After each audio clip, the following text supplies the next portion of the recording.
Hola, ¿qué tal, queridos amigos? ¿Cómo están todos ustedes en esta jornada de Santo Sábado del 26 de junio del año 2020 de nuestro Señor Jesucristo?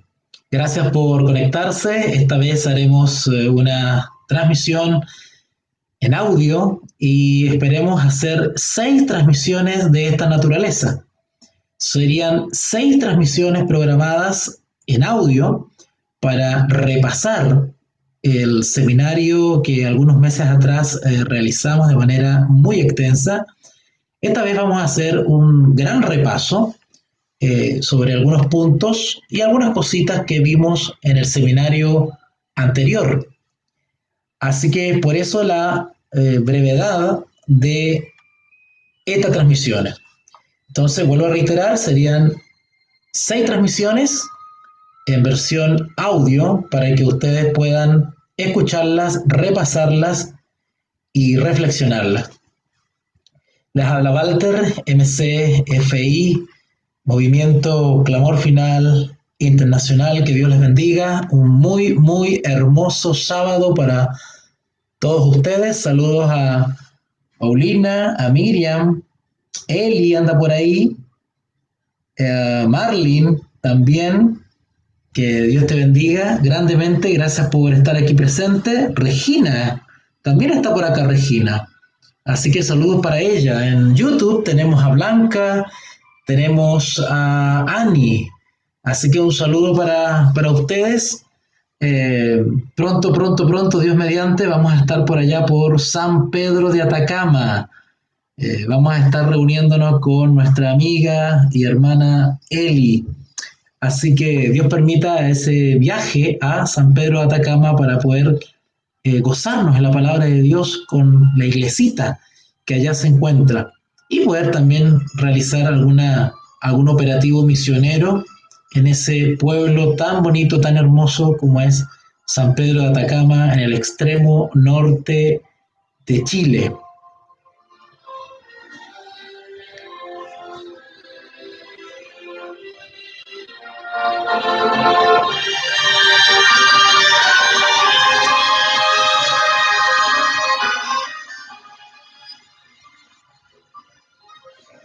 Bueno, vamos a dividir estas 6 clases que tienen que ver con la Trinidad bíblica en capítulos muy, muy bien identificados. El primer capítulo tendrá que ver con nuestro Señor Jesucristo, el Hijo de Dios. Y vamos a ver algunos textos que son muy conocidos, pero vamos a repasar un poquito la persona de nuestro Señor Jesús en el contexto de la deidad o Trinidad bíblica. El segundo tema a transmitir será el Dios y Padre nuestro, Señor Jesucristo. Luego hablaremos del Espíritu de Cristo. Luego hablaremos de el nombre del Padre, Hijo y Espíritu Santo. Luego hablaremos de un atributo maravilloso que es su misericordia y que es compartida por las 3 personas de la Trinidad.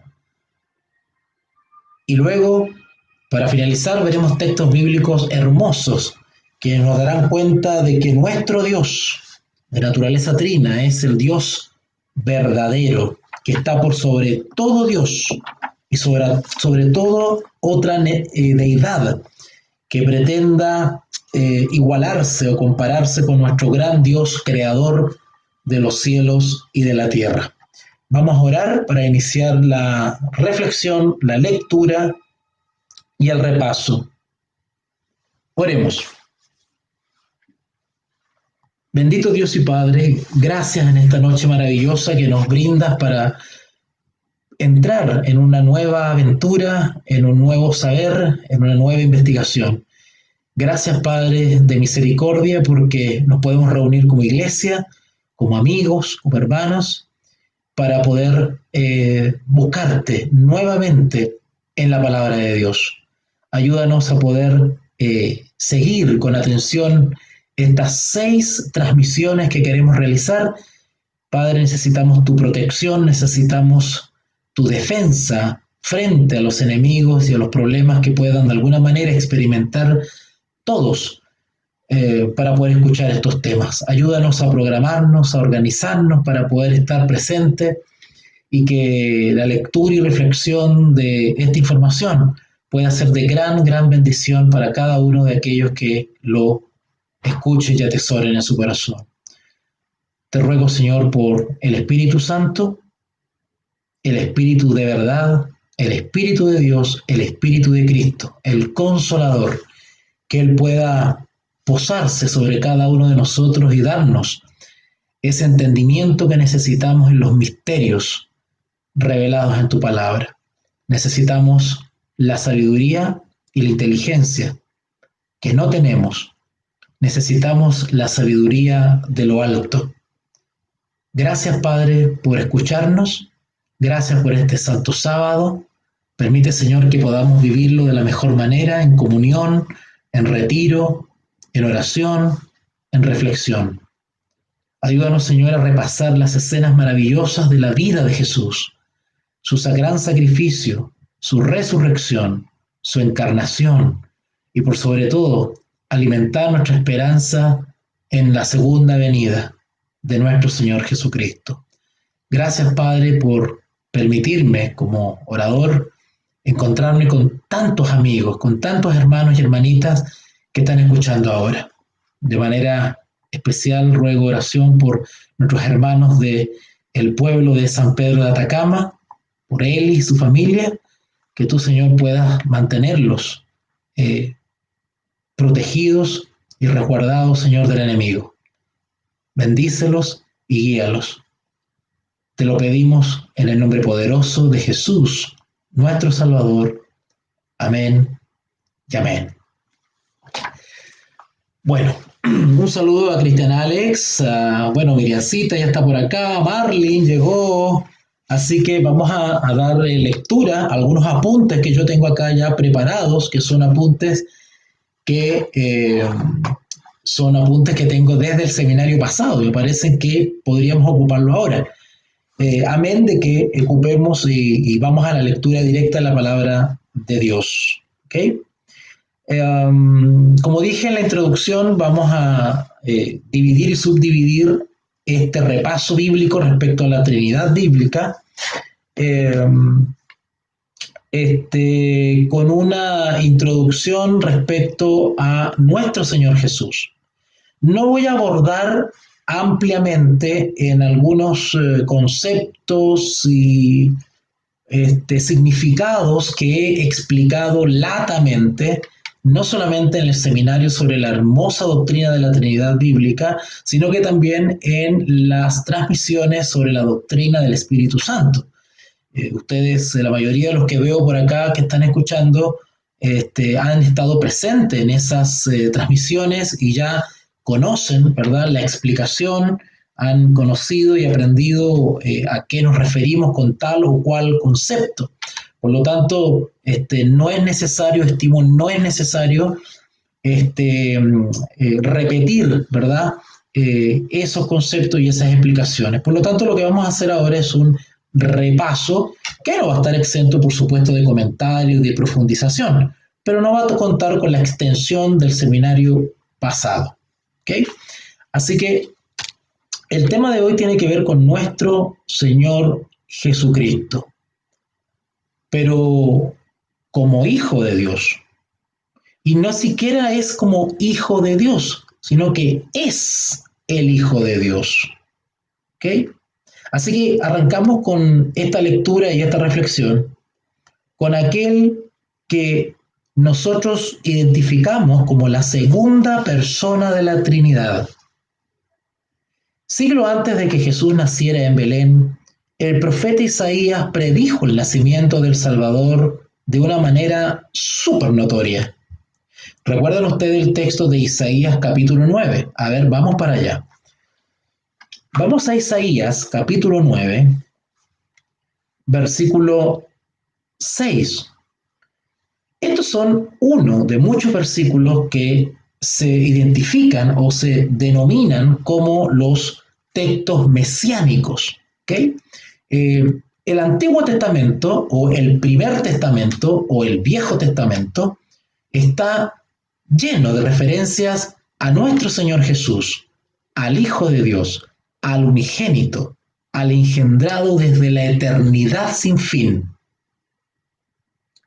Y esos textos, vuelvo a repetir, se identifican o los identificamos como los textos mesiánicos. ¿Por qué? Porque son textos efectivamente donde se anuncia, se avisora, se menciona al Mesías, ¿ok? Al Mesías por venir. Y estos textos mesiánicos son maravillosos porque efectivamente nos demuestran la naturaleza de nuestro Señor Jesús. La misma Biblia nos da cuenta o identifica a nuestro Señor Jesús como Dios mismo. Eso es maravilloso, porque tanto el Antiguo como el Nuevo Testamento resaltan y exaltan la divinidad de Jesús. Bueno, cuando hablamos del Antiguo Testamento, hablamos del Mesías, ¿verdad? Pero cuando estamos ya en terreno moderno, en el Nuevo Testamento, hablamos de claramente Jesús o Jesús el Cristo, Jesús el ungido, ¿ok? El Mesías. Así que este texto mesiánico de Isaías capítulo 9, versículo 6, es súper esclarecedor. Y lo único que viene a hacer este texto es confirmar la identidad divina o la deidad de nuestro Señor Jesucristo, que no es menos que el Padre ni más que el Padre, sino que son coiguales, ¿ok? Son iguales. Dice así, Isaías capítulo 9, versículo 6. Porque un niño nos es nacido, hijo nos es dado, y el principado sobre su hombro, y se llamará su nombre. A propósito de las clases anteriores sobre la doctrina del Espíritu Santo, donde bíblicamente identificamos los nombres que se les atribuyen al Espíritu Santo, pues también la Escritura nos enseña una variedad de nombres que se le da a Jesús. En este caso, en el contexto de Isaías, al Mesías.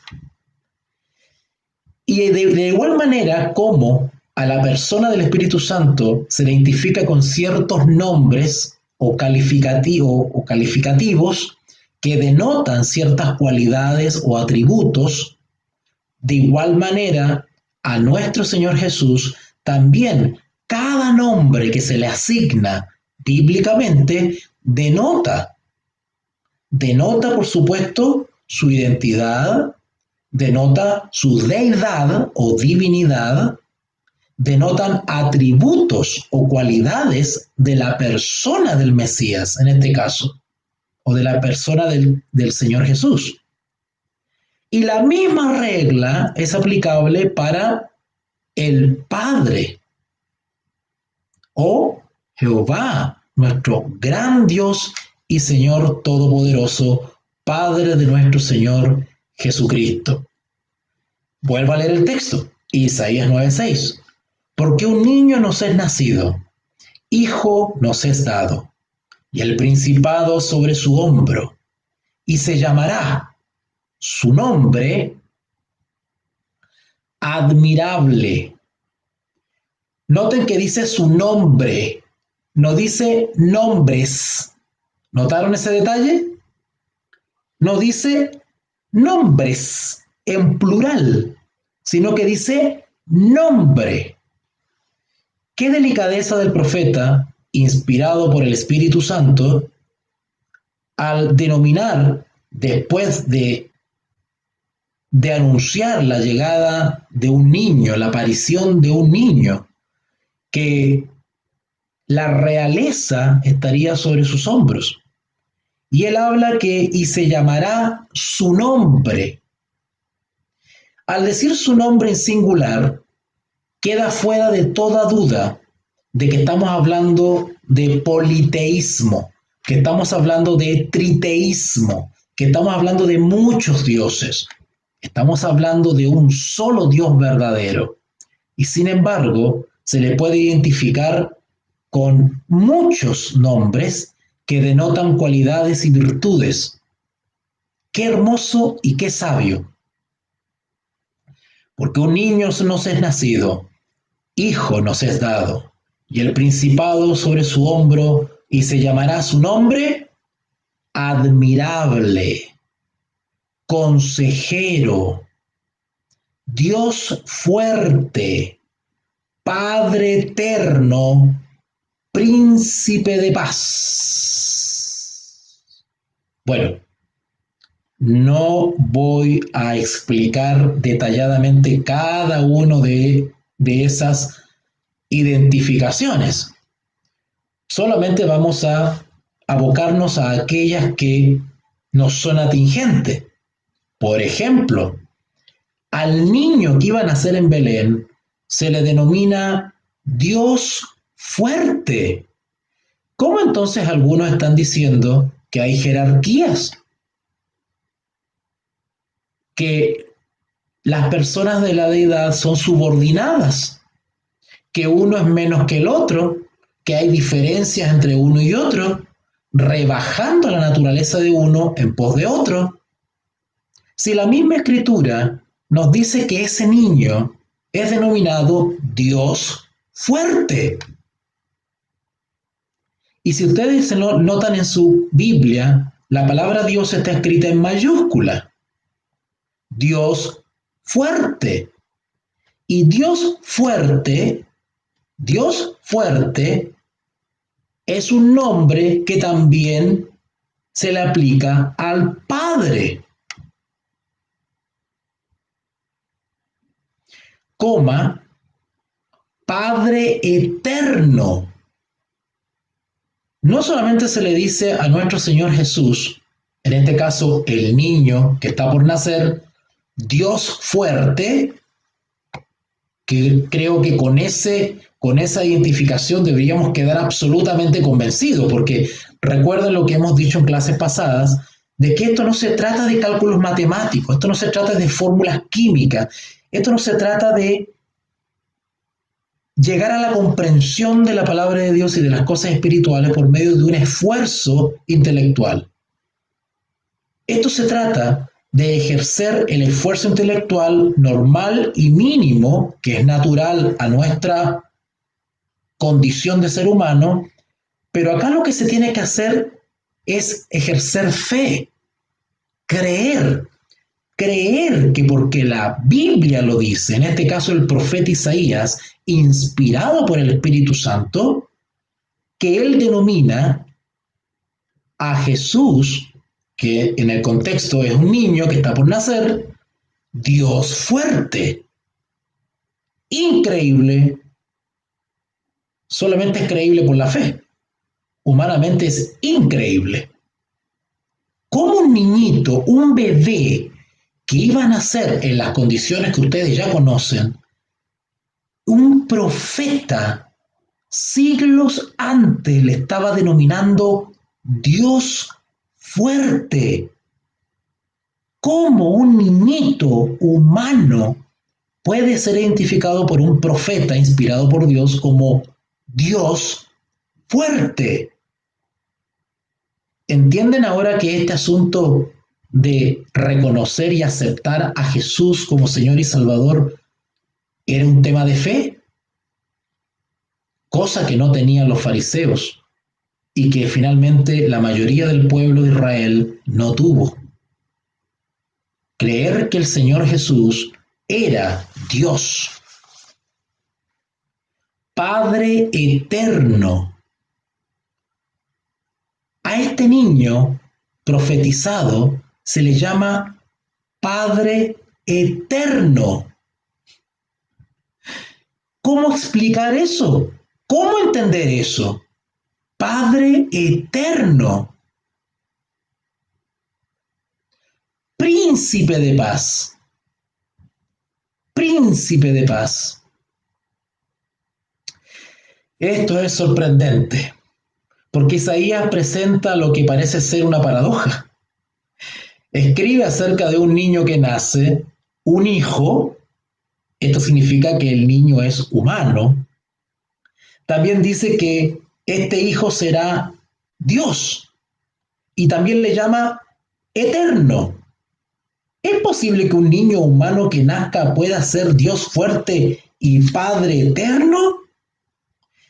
Este enigma nos introduce a la persona de Jesucristo. Él es el Dios eterno y nació siendo un hombre. En eso consiste el misterio de la piedad. Un misterio en el cual solamente podemos tener acceso por la dirección del Espíritu Santo. El Espíritu Santo es las arras, es el llamado, es el designado para introducirnos en esa atmósfera celestial de misterio. Porque es un misterio en el cual se tiene que ahondar con la fe de un niño, no con rebeldía, no con orgullo, no con suficiencia y no confiando en las propias capacidades intelectuales para comprender lo que sin la ayuda del Espíritu Santo no se puede comprender. Por ende, quien no cree en la personalidad del Espíritu Santo, peor aún, quien no cree que existe un Espíritu Santo como persona distinta al Padre, distinta al Hijo, está absolutamente inhabilitada espiritualmente para entrar en estos misterios. Y por eso se crean docenas y docenas de especulaciones que dan respuestas equivocadas respecto a la deidad, a la naturaleza de la Trinidad. La única manera en que nosotros podemos adentrarnos hasta donde Dios permite en el misterio de la piedad es cuando nuestro entendimiento, cuando nuestro ser, cuando nuestra mente y nuestro corazón están imbuidos, ungidos con el Espíritu Santo, que es el Espíritu de la verdad. El Evangelio de Juan nos enseña quién es este Jesucristo. Comienza por presentarnos a Jesucristo como el Dios eterno, usando las primeras palabras del Génesis del capítulo 1. En el prefacio del libro de Juan nos dice quién estaba allí, porque el apóstol Juan, en sus primeros versículos del capítulo 1, se remite a Génesis capítulo 1. Si ustedes van rápidamente a el Evangelio según San Juan, capítulo 1, versículo 1, el Evangelio según San Juan, capítulo 1, versículo 1, van a ver confirmadas las palabras que acabo de decir. Y es por eso que toqué Isaías, ese texto mesiánico, porque efectivamente es el mismo espíritu que inspiró a Juan y que inspiró al profeta Isaías. Y el Espíritu Santo guió a toda verdad al apóstol Juan. Y todo lo que habló el apóstol Juan no se contradice con lo que dijeron los profetas, porque es el mismo espíritu. En San Juan, capítulo 1, versículo 1 dice: en el principio era el Verbo, y el Verbo era con Dios, y el Verbo era Dios. Espero que hayan captado lo que leí. En el principio era el Verbo, nuestro Señor Jesús. Era el Verbo en el principio. Ahora, habría que determinar a qué principio se refiere. Bueno, en términos amplios, se refiere a el proceso creativo, al proceso todopoderoso de la creación de todas las cosas. En el principio, es como decir desde que se empezó a registrar, desde que hay antecedentes, es el verbo. ¿Ok? Ahora, nosotros también sabemos que el Señor Jesús no es que exista desde que comenzó la creación, ¿ok? Sino que el Señor Jesús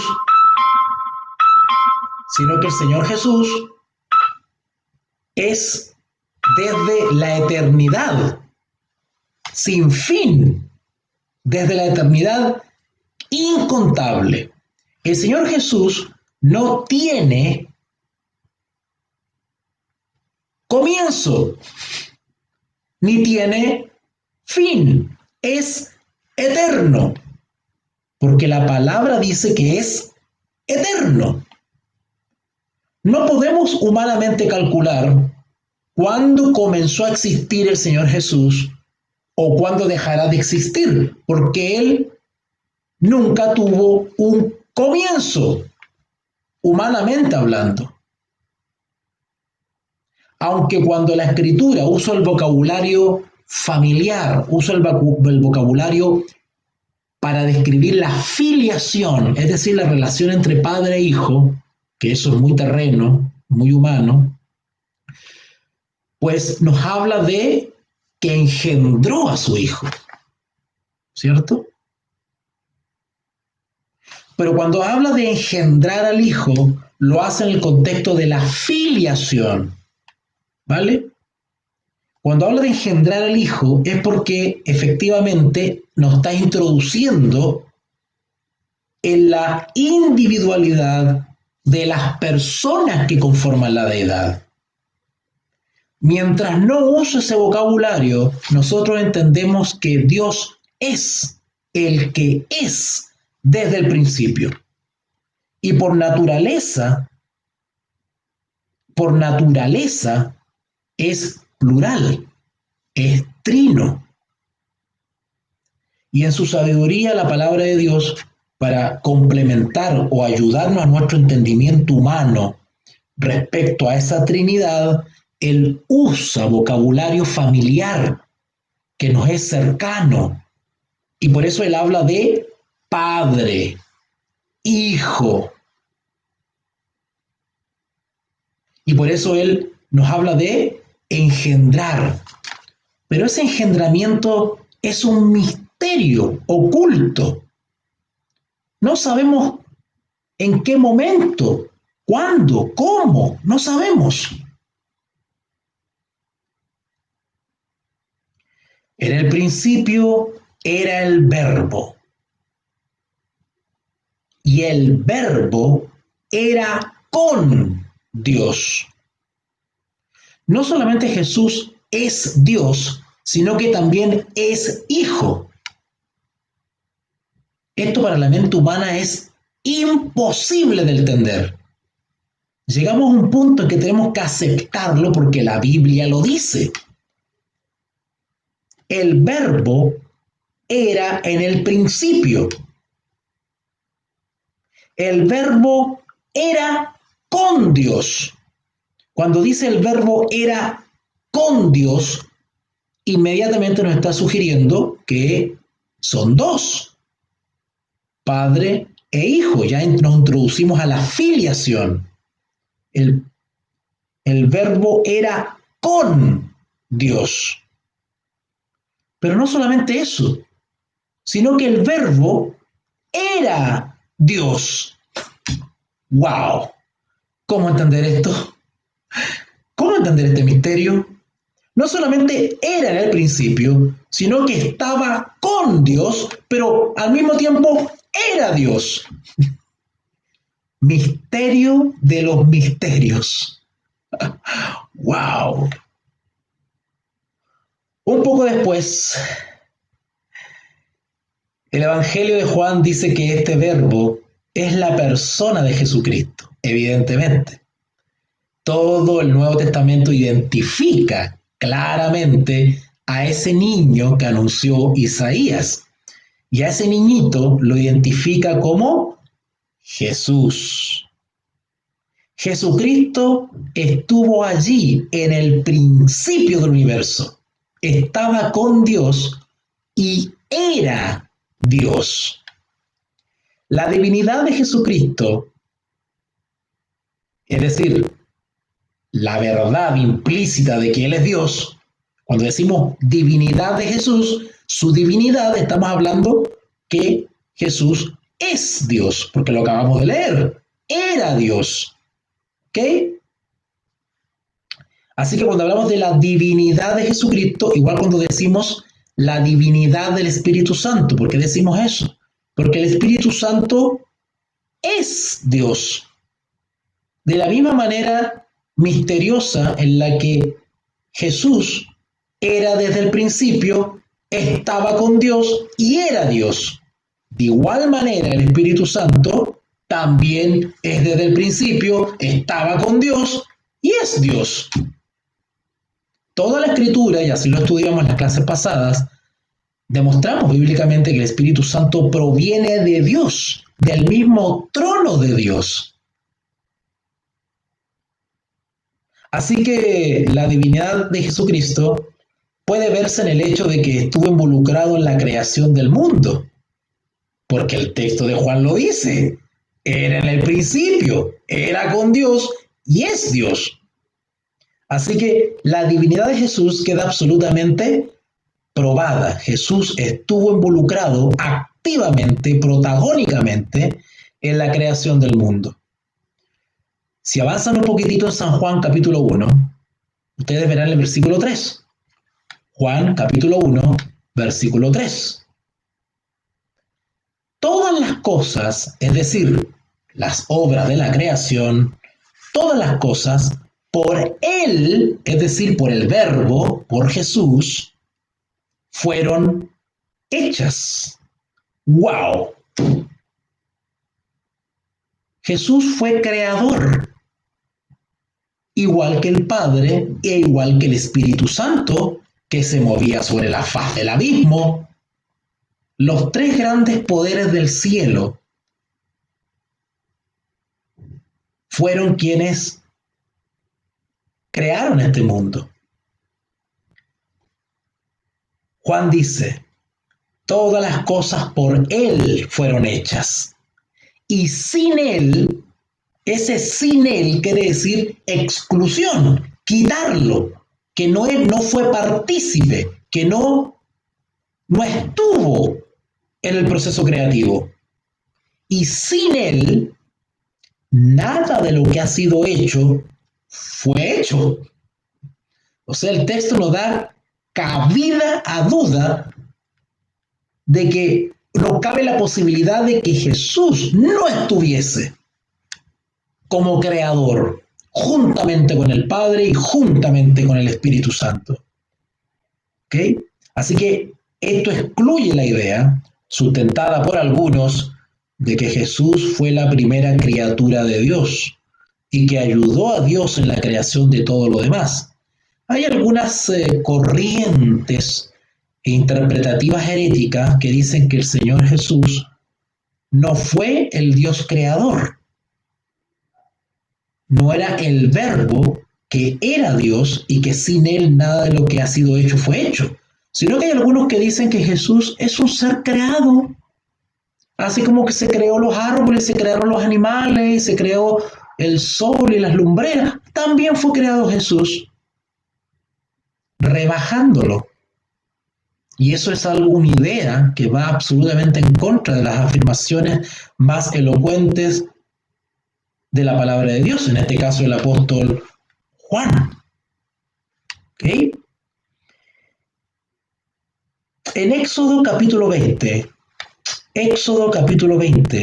versículo 11.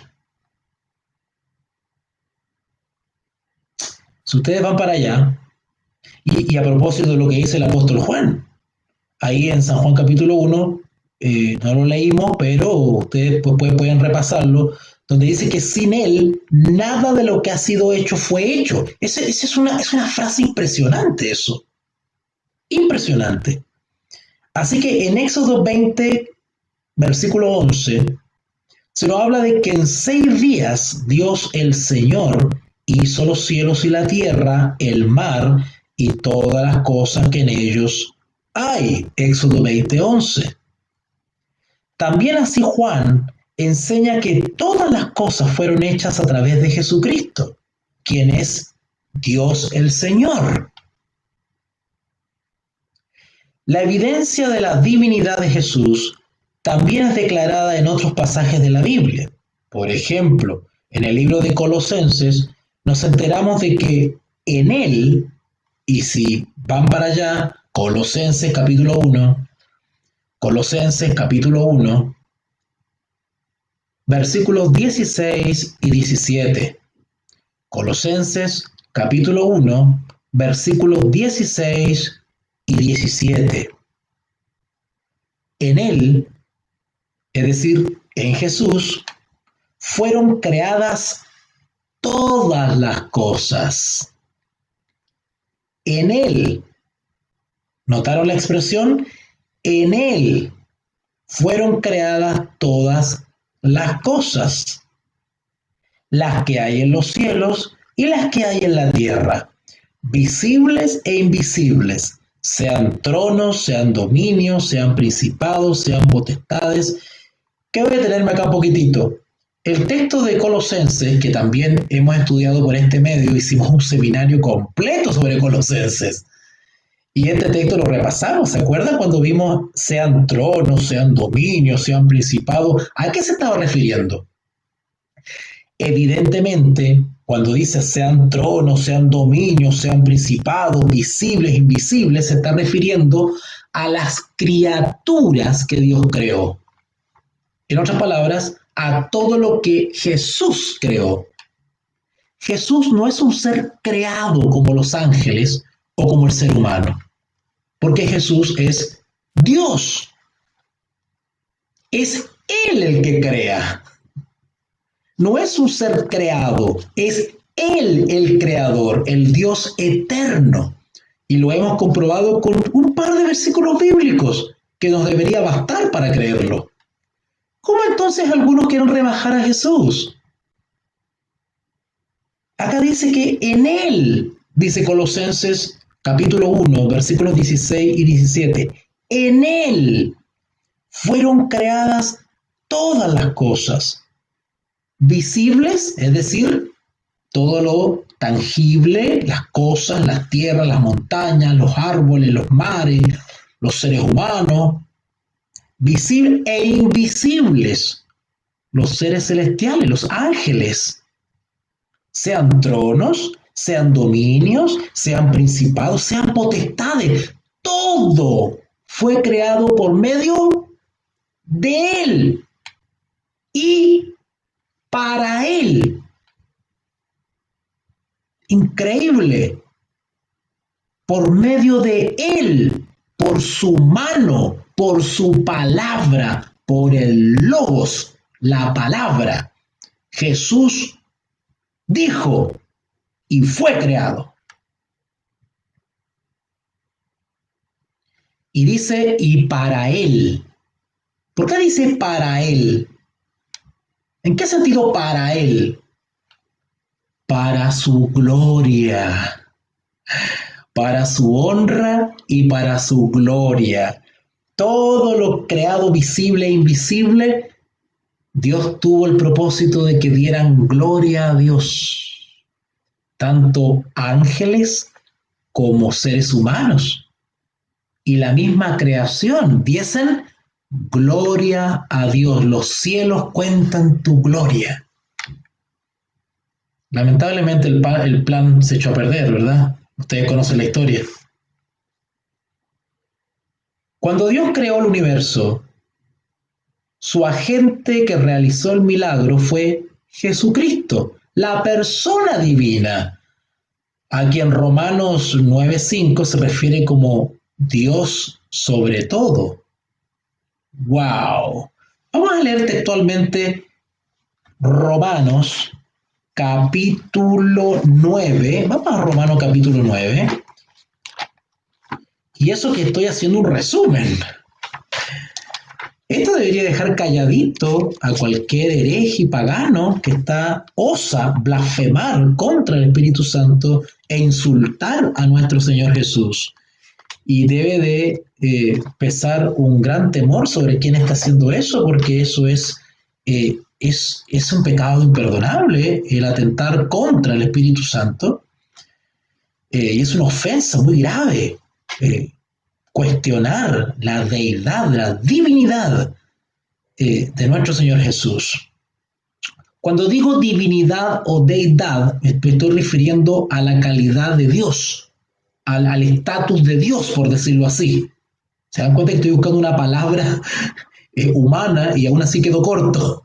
El estatus o la calidad de Dios. Cuando digo divinidad o deidad, por eso que yo hablo o deberíamos hablar todos de la deidad del Espíritu Santo. ¿Por qué? Porque creemos que el Espíritu Santo también es Dios. Por eso hablamos de la deidad del Espíritu Santo.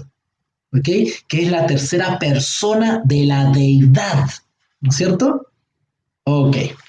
Bueno, en Romanos capítulo 9, versículo 5, Romanos capítulo 9, versículo 5, dice, de quienes son los patriarcas y de los cuales según la carne, dice según la carne, está hablando de cuerpo humano, ¿ok? Según la carne, vino Cristo, el cual es Dios sobre todas las cosas, bendito por los siglos. Amén.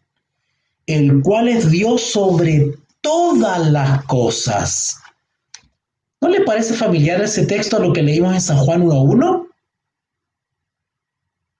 O más exacto, San Juan 1:3. Todas las cosas por Él fueron hechas y sin Él nada de lo que ha sido hecho fue hecho. O el texto que leímos en Colosenses 1:16. En Él fueron creadas todas las cosas. Increíble. Y el apóstol Juan en Romanos le llama Dios sobre todo. A Jesús dice que el mismo texto de Romanos 9:5 le dice que vino en carne. En carne. No porque Dios se haya hecho carne y haya vivido entre nosotros adoptando nuestra naturaleza, dejó de ser Dios. Porque el apóstol Pablo reconoce a Jesús en la carne como Dios sobre todo. Sin embargo, algunos confundidos citan textos de la palabra de Dios donde se describe a nuestro Señor Jesús, ¿verdad?, en su naturaleza humana, viviendo entre nosotros, y esos textos los utilizan como justificativo para despojar de la deidad a Jesús. No. Evidentemente nosotros entendemos que si Dios vino y se hizo carne y habitó entre nosotros, evidentemente que el mismo texto bíblico nos enseña, los mismos textos bíblicos nos enseñan que Jesús se despojó voluntariamente, dejó voluntariamente y por amor la gloria que tenía con el Padre desde el principio del mundo. Pero no pierde la calidad de Dios, no deja de ser Dios, porque el mismo Espíritu Santo, inspirando en la carta a los Romanos, le llama Dios sobre todo. De hecho, el objetivo de Jesús en su ministerio era simplemente convencer al mundo de que Él era el Hijo de Dios. ¿Recuerdan ese texto cuando se enfrentó a Tomás? Señor, muéstranos al Padre y nos basta. Y Jesús lo queda mirando a Tomás y le dice, tanto tiempo estoy con vosotros y no me reconocéis, no me habéis visto. El que me ve a mí, ve al Padre, y el Padre y yo, uno somos. Sin embargo, algunos creen que porque Dios asumió una naturaleza humana, dejó de ser Dios o perdió su divinidad. ¡Qué groseros! El apóstol Juan continúa su historia introductoria del Verbo que era Dios y que era con Dios en el versículo 14. San Juan capítulo 1, versículo 14. San Juan capítulo 1, versículo 14. Y aquel Verbo fue hecho carne. Ahí estamos hablando de la encarnación. Y habitó entre nosotros. O sea, el ministerio terrenal público de Jesús. Esto se refiere al momento cuando Él, es decir, el Dios fuerte del que habla Isaías, nos nació en esta tierra. La persona divina y eterna de Jesucristo añadió a sí mismo nuestra naturaleza humana. O en otras palabras, asumió voluntariamente nuestra naturaleza, ¿ok? Nuestra naturaleza caída, con tendencia al mal, ¿ok? Y lo hizo con el propósito de probarnos o dar ejemplo de que nuestra naturaleza caída, nuestra tendencia al mal, no es excusa, no es motivo, no es justificativo para decir yo no puedo dejar de pecar, yo no puedo ser perfecto. Para eso vino el Hijo del Hombre, en nuestra misma carne, para demostrar que por la fe en sus padres, el ser humano puede vivir en esta tierra sin caída, en completa obediencia. El libro de Hebreos también nos enseña acerca de la humanidad plena de Jesús, ¿vale? Acabamos de ver algunos textos que hablan de la divinidad de Jesús, pero hay textos que también nos hablan de la plena humanidad de Jesucristo. Por ejemplo, en Hebreos capítulo 4, versículo 15. Hebreos capítulo 4, versículo 15. Nos dice, porque no tenemos un sumo sacerdote que no pueda compadecerse de nuestras debilidades. En otras palabras, está diciendo, no tenemos un sumo sacerdote que no tiene una idea de lo que nosotros tenemos que pasar. No, este sumo sacerdote es especial porque él experimentó lo que nosotros vivimos y por lo tanto sabe lo que nosotros vivimos. No es un sumo sacerdote ignorante de la experiencia humana. No, él mismo lo vivió. Es como cuando el jefe de una gran empresa que goza de todas las comodidades y todos los lujos y no pasa ninguna necesidad, de repente un día tiene la ocurrencia de bajar hasta donde están sus empleados, se viste con la ropa de sus empleados y hace el mismo trabajo, cumpliendo el mismo horario y pasando las mismas necesidades durante una semana. Luego vuelve a su cargo elevado de dueño de la empresa y ya su visión de las cosas es distinta. Porque él sabe lo que es estar ahí cumpliendo un horario. Él sabe lo que es estar ahí tomando la movilización, esforzándose y trabajándose. Porque no tenemos un sumo sacerdote que no pueda compadecerse de nuestras debilidades, sino uno que fue tentado. Oh, eso sí lo sabemos, Jesús fue tentado, y no solamente fue tentado al iniciar su ministerio, ustedes recuerdan eso en el desierto, sino que toda su vida fue tentado. ¿Ok? Porque no tenemos un sumo sacerdote que no pueda compadecerse de nuestras debilidades, sino uno que fue tentado en todo, según nuestra semejanza, pero, ¿dónde está la diferencia? Sin pecado. No cedió a la debilidad, no cedió a la tendencia natural del ser humano. Normalmente no pensamos que Dios sea tentado. No obstante, enseña que cuando el Verbo se hizo carne, se igualó a nosotros en nuestra vulnerabilidad y debilidad. Experimentó de primera mano cómo se siente el hambre, la sed, la soledad, la tentación.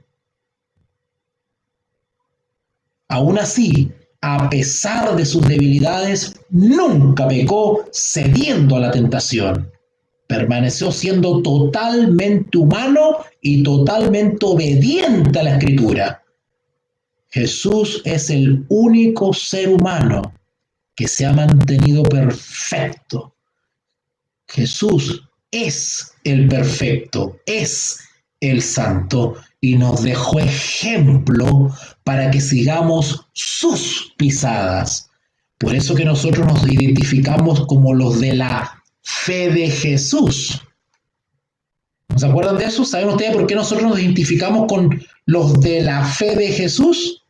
Porque se supone que nosotros estamos obteniendo las mismas victorias que obtuvo Jesús por la fe en su nombre. Y ninguno tiene moral para identificarse con los de la fe de Jesús si no estamos caminando como Jesús. ¿Cómo? En victoria, en obediencia. Si somos constantemente vencidos, pues no estamos poniendo nuestra mirada en Jesús como ejemplo. Hebreos, que acabamos de leerlo, afirma además que la naturaleza humana de Jesucristo, que Jesucristo tomó, fue la misma naturaleza humana que tenemos nosotros. Hay algunos que argumentan y dicen, ay, pero que Jesús era el Hijo de Dios, tenía una ventaja. No es así, no es así. Él no echó mano a su deidad para vencer el pecado, sino que en la condición humana, por la fe, dependió del poder que le entregaba su Padre. De igual manera nosotros, aun siendo débiles, podemos ser fuertes por la fe en Jesús y depender del diario poder que Él nos brinda y ha prometido brindarnos. Si ustedes se fijan por ahí en Hebreos capítulo 2, Hebreos capítulo 2, versículo 14, Hebreos 2:14, dice así: así que, por cuanto los hijos participaron de carne y sangre, es decir, cuerpo humano, Él, Jesús, también participó de lo mismo. ¿Se dan cuenta que se cae el argumento que dice que Jesús tuvo ventaja porque era el Hijo de Dios? No. El mismo texto inspirado por el Espíritu Santo dice, así que por cuanto los hijos participaron de carne y sangre, es decir, nosotros, Él, Jesús, también participó de lo mismo. No de una cosa distinta. Ahí dice, de lo mismo, dice. Para destruir por medio de la muerte al que tenía el imperio de la muerte. Esto es, al diablo. Claro, porque Jesús se mantuvo obediente hasta la muerte y venció la muerte por la fe. De igual manera nosotros podemos vencer al diablo hasta el último día. Ser fieles de aquí en adelante hasta que Jesús venga. Y si morimos, todo aquel que cree en Cristo vivirá. Todo esto es vitalmente importante para nosotros. La Biblia dice que somos pecadores, que hemos desobedecido los mandamientos de Dios. La única manera para escaparnos del castigo eterno de Dios que merecemos por nuestros pecados es que alguien sea completamente libre de pecado y humano padezca ese castigo en nuestro lugar. Y eso fue lo que hizo Jesús. Jesús vino a ofrecerse en rescate. Somos nosotros los que teníamos que haber sido crucificados. Somos nosotros los que teníamos que haber sido latigados. Somos nosotros los que teníamos que haber sido humillados, escupidos y abofeteados. Y sin embargo, Él vino en nuestro lugar. Él vino a justificarnos ante el Padre. No, Padre, no. Sobre ellos no. Déjame a mí. Yo me ofrezco para que ellos tengan una opción, una posibilidad de volver a recobrar esa relación que tuvieron en el principio. Qué maravilloso mensaje. Por lo tanto, Jesús rescató a su pueblo del castigo eterno al volverse como nosotros para que pudiera morir por nosotros. El Verbo se hizo como nosotros, totalmente humano, para que pudiera tomar nuestro lugar. La humanidad de Jesús explica por qué Jesús, quien es Dios eterno, oraba cuando vivía en la tierra. Ustedes son testigos, pueden leer todos los evangelios, cuando Jesús se retiraba para recobrar fuerzas cada día. Su naturaleza humana fue vulnerable y débil. Por lo tanto, Jesús como hombre habitualmente se dirigía a su Padre Celestial para rogar en favor de él mismo y de las necesidades de sus seguidores. Al igual que la divinidad de Jesús, su humanidad completa es una verdad central en la fe cristiana. Es algo que no podemos cuestionar, no podemos negar, tanto su divinidad como su humanidad. Siendo humano, no dejó de ser Dios, pero también fue un Dios que se hizo humano por amor. Ese es un misterio. Si ustedes van a Primera de Juan capítulo 4, Primera de Juan capítulo 4, versículos 2 y 3. Primera de Juan capítulo 4, versículos 2 y 3. Vayan para allá. Primera de Juan capítulo 4, versículos 2 y 3. Todo espíritu que confiesa que Jesucristo ha venido en carne, cuando dice todo espíritu, está hablando de una manera figurada, se está refiriendo a toda persona, pero depende. A ver, yo quiero explicar esto porque esto tiene que ver con la lucha espiritual, incluso tiene que ver con las posesiones demoníacas. ¿Cómo saber que tú estás bajo un espíritu de error o estás guiado por el espíritu de verdad? ¿Cómo saberlo? Muy sencillo. Por eso que acá en vez de decir toda persona, no, dice todo espíritu. ¿Se acuerdan que la Escritura también enseña probad los espíritus si son de Dios o no? ¿Recuerdan al apóstol Pablo cuando dice nuestra lucha no es contra sangre y carne, es decir, no es contra las personas, es contra los espíritus que guían a esa persona? ¡Ja! Cada enemigo nuestro está bajo el poder o del Espíritu Santo o de un espíritu de demonio. No hay medias tintas. Por eso tenemos que evaluar. Ahora, aquí en este texto de 1 de Juan 4, del 2 al 3, se nos está dando una fórmula. ¿Cómo darnos cuenta cuando alguien, no importa quién sea, la reputación, el conocimiento, que esté vestido de punta en blanco, que sea hijo de no sé quién, que sea nacido no sé a dónde, da lo mismo, eso no le importa al Señor?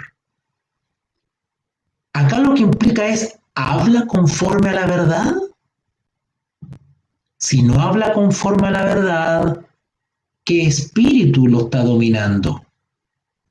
Acá el texto dice de 1 de Juan, capítulo 4, versículos 2 y 3. Todo espíritu, es decir, en otras palabras, todo espíritu que habla a través de una persona, ¿verdad? Que puede ser el Espíritu Santo o puede ser un espíritu de error. Todo espíritu que confiesa que Jesucristo ha venido en carne es de Dios. ¿Notaron? el Espíritu que es de Dios, o sea, el Espíritu Santo que guía a una persona y esta persona confiesa que Jesucristo ha venido en carne, es de Dios. Pero veamos lo contrario ahora. Todo espíritu, acá está hablando de espíritu inmundo, todo espíritu que no confiesa que Jesucristo ha venido en carne, no es de Dios. ¿Notaron? Y esto tiene que ver con aquellos perturbados que cuestionan la divinidad de Jesús, que lo rebajan, que lo describen de manera inferior al Padre. Y para eso tenemos docenas de posiciones heréticas que cuestionan la deidad o divinidad de nuestro Señor Jesús. Y en eso nosotros probamos bajo qué espíritu está. Ahora, déjenme decirles algo. Esta regla que hemos visto acá, aplicable a la confesión de Jesús, también es aplicable al Espíritu Santo. Claro que sí, porque el Espíritu Santo integra la deidad, es Dios, es divino. En definitiva, que niega la deidad, que niega o ataca la naturaleza de Dios, en este caso la naturaleza trina, las tres personas que conforman la deidad, no vienen de Dios y no tienen el espíritu de Dios, sino que están guiados por un espíritu de error. Así como prometió Isaías con anticipación que el niño que nacería se llamaría Dios fuerte, también el apóstol Pedro predicó después de que Jesús vino diciendo: Jesús de Nazaret fue un varón aprobado por Dios. Y ese texto lo pueden encontrar ahí en Hechos, capítulo 2, versículo 22. ¿Ok? Hechos 2:22, el apóstol Pedro habla de Jesús de Nazaret, que fue un varón aprobado por Dios. Eso de aprobado quiere decir que Dios se agradaba de Jesús. De igual manera nosotros, con nuestro testimonio cristiano, buscamos agradar a Dios, ¿verdad? Ser aceptos a Dios. ¿Y cuándo se va a concretar esta aceptación? Cuando seamos dignos de recibir el sello de Dios. ¿Ok? Con eso se confirma que Dios nos aprueba. Es imposible malinterpretar lo que ha sido escrito hasta el momento, ¿verdad? Creo que lo que he explicado está sumamente claro.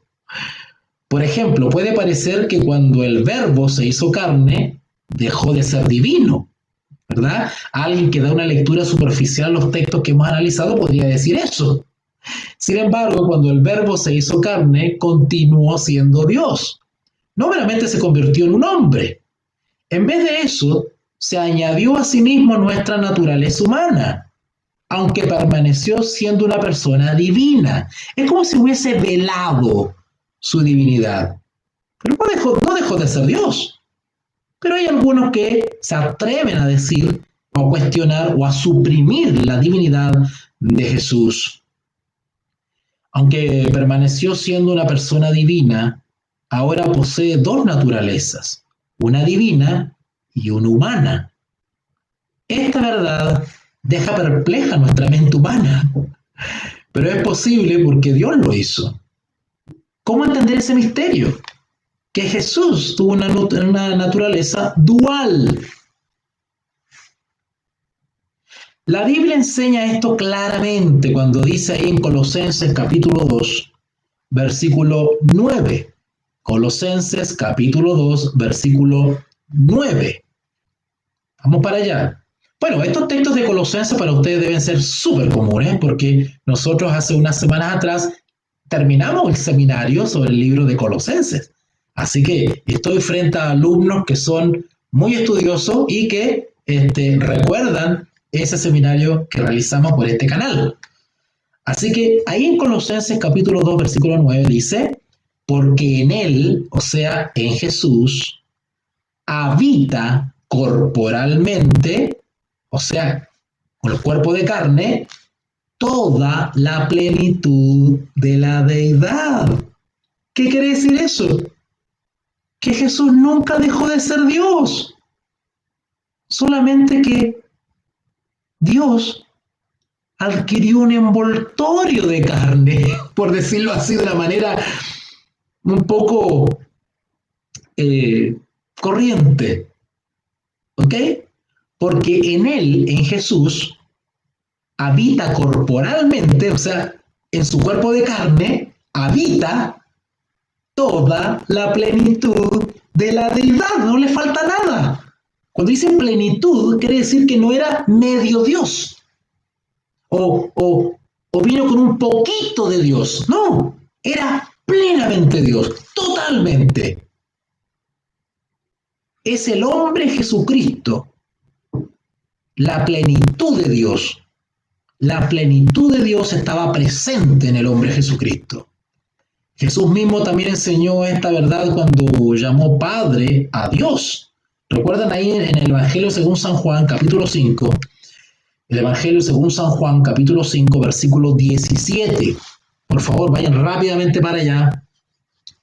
San Juan, capítulo 5, versículo 17. Cuando dice, mi Padre hasta ahora trabaja y yo trabajo. Evidentemente acá él está haciendo uso de su condición de hijo y por eso le llama mi Padre.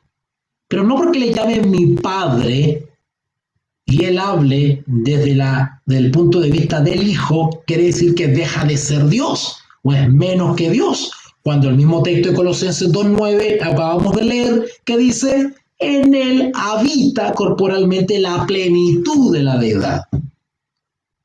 Pero también tenemos este vocabulario que denota como humano temor a Dios. Mi Padre hasta ahora trabaja y yo trabajo. Bueno, estos textos, como el San Juan 5:17, que dice mi Padre, estos textos los usan los herejes para rebajar la divinidad de Jesús y a intentar probar una jerarquía. Cuando los herejes no hablan de jerarquía, automáticamente esa palabra hay que entenderla bien, cuidado con eso.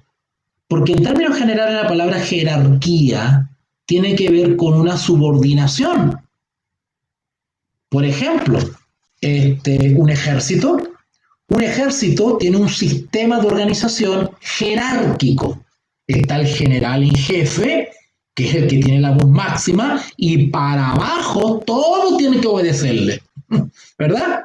Vienen los coroneles, los comandantes, qué sé yo.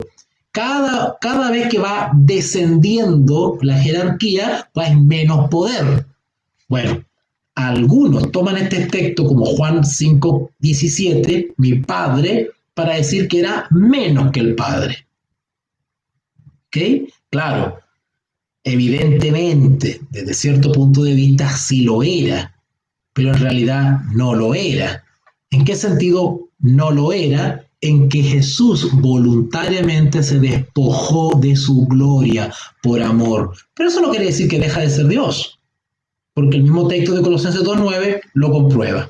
¿Ok?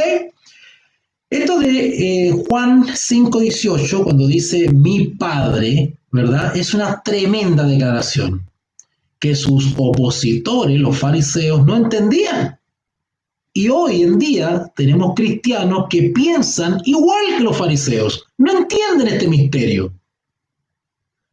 Los opositores de Jesús se enfurecían cuando Jesús decía mi Padre, porque estaba diciendo algo que es verdad. Dios era su Padre, implicando que Él era igual a Dios. Si ustedes leen el versículo que sigue, San Juan 5:18, se van a dar cuenta. ¿Ok? Esta fue una declaración que llevó a los líderes religiosos judíos a decidir que Jesús debía morir. No obstante, Jesús nunca les dijo que lo habían malentendido. Ellos entendieron adecuadamente su declaración. el Jesús humano era igual a Dios, porque él también era Dios. Esta era una verdad fundamentalmente cierta acerca de él, que estuvo dispuesto a morir con tal de mantenerla. Como la Biblia enseña consistentemente, él era hombre y Dios. Esta verdad es importante conocerla cuando buscamos entender lo que ocurrió cuando Jesús murió en la cruz. Cuando Jesús murió, su muerte no fue un accidente, no fue una muerte por la edad avanzada. Su muerte en la cruz se debió a la maldición de la ley, que recaía sobre todo pecador, y que Jesús voluntariamente aceptó ser ofrenda y víctima de esa maldición. ¿Qué maldición? La muerte sobre el pecador. ¿Ok? Jesús murió en la cruz como hombre perfecto, muriendo en lugar de los hombres y mujeres pecadores, libre de pecado desde la concepción y el nacimiento. Fue capaz de morir por el pecado que ha estado presente en nosotros desde nuestra concepción y nacimiento. Pero también siendo Dios, fue capaz de soportar todo el castigo y fue capaz de morir por muchos. Siendo Dios, pudo hacer lo necesario para pagar todos nuestros pecados, como para lidiar con Dios por nosotros. Y siendo humano, estuvo lo suficientemente cerca de nosotros como para morir en nuestro lugar. El misterio de que Dios añadió a sí mismo nuestra naturaleza humana fue precisamente lo que necesitábamos para ser salvos de nuestros pecados. Él fue el Hijo de Dios que soportó el castigo de Dios y fue el hombre que pudo pagar por los pecados humanos. La Biblia nos dice que confiemos solo en Jesucristo para ser salvos de nuestros pecados. Debemos ir a Dios y decirle que somos pecadores. Nos hemos rebelado en su contra. Le hemos desobedecido y le hemos odiado. La Biblia también nos dice que vayamos a Cristo, creyendo que Él es todo lo que necesitamos para el perdón de nuestros pecados. Cuando creemos en Jesús, confiamos que Él murió por nosotros. La Biblia promete allá en San Juan 3:16, porque de tal manera amó Dios al mundo, que ha dado su Hijo unigénito, para que todo aquel que en Él cree no se pierda, mas tenga vida eterna. Para ser salvos de nuestros pecados necesitamos este milagro sorprendente por el cual nació el Dios eterno. Esta solución para nuestros pecados hace surgir algunas preguntas. Si Jesús es Dios, ¿quién es Dios? ¿Quién, de acuerdo con San Juan 3:16, dio a Jesús? ¿Su Hijo unigénito? Bueno, todas esas cositas las vamos a ir estudiando en los próximos capítulos que vamos a ir desarrollando por estas transmisiones. Es fundamental para poder entender en algo el misterio de la Trinidad, el conocer a cada una de las personas que conforman la deidad: Padre, Hijo y Espíritu Santo. Algo hemos estudiado ya del Espíritu Santo. Así que ahora vamos a tocar, y hemos tocado ya algo de la persona de Jesús. Iremos viendo más cositas y profundizando sobre la hermosa naturaleza de Dios, su naturaleza trina, las tres personas de la deidad que están esperando que nosotros vayamos a ella, dependamos de ella y la conozcamos. Oremos. Bendito Dios y Padre, gracias Padre Celestial por esta oportunidad maravillosa que nos has dado esta noche de Santo Sábado para acercarnos a la persona de Jesús. Gracias por revelarnos al Hijo eterno de Dios, Padre. Gracias porque estamos conociendo a Jesús, redescubriendo a nuestro Maestro, a nuestro Salvador, a nuestro Rey, a nuestro sumo sacerdote, al Cordero de Dios que quita los pecados del mundo. al Dios eterno, príncipe de paz, Dios con nosotros, Emanuel.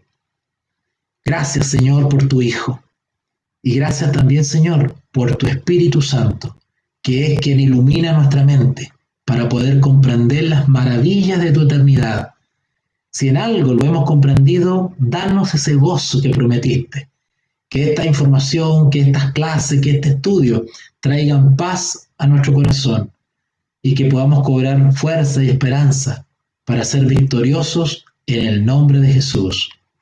Padre, te rogamos que nos acompañe en estas horas de sábado, que tu Espíritu Santo nos fortalezca y guarde nuestro descanso, nuestro sueño, y que en algunas horitas más podamos reencontrarnos con estas transmisiones para seguir reflexionando y estudiando sobre la Trinidad divina revelada en la palabra de Dios.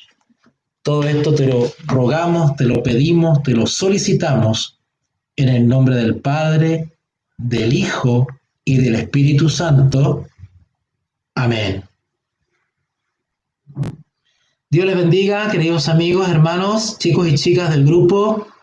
Gracias por conectarse.